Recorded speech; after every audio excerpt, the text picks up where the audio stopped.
Hey everyone, I'm David Finz, and on this episode of the Cyber Insurance Imperative, we're returning to a subject I have covered before, and that's the proposed amendments to the New York State Department of Financial Services cybersecurity regulations, known to New York insurance geeks as Part 500. The time for public comment on these proposed revisions has ended, and we are waiting for the rules to be finalized.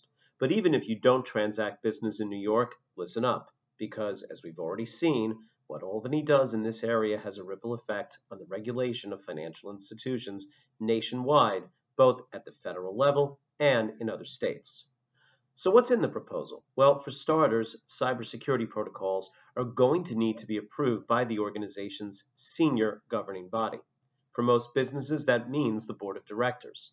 Apart from that, there are over a dozen specific requirements governing vulnerability management, such as pen testing and system scans, asset management, including expiration dates for supportive software nearing its end of life, access privileges, multi-factor authentication, filters for web traffic and email, and incident response plans, including recovery time objectives. Now, if there's any good news for financial institutions, it's that timeframes for implementation have been relaxed somewhat from the original draft. Most of these controls will need to be rolled out over a 12 to 18-month period, but notification requirements need to be in place within 30 days of the amendment's effective date.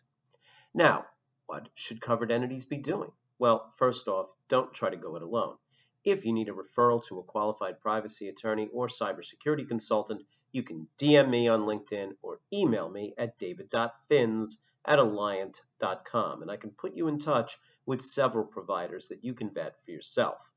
Secondly, and I know I'm starting to sound like a broken record on this point, check your cyber insurance policy to make sure that coverage for regulatory proceedings is not triggered solely by a compromise to your network or data.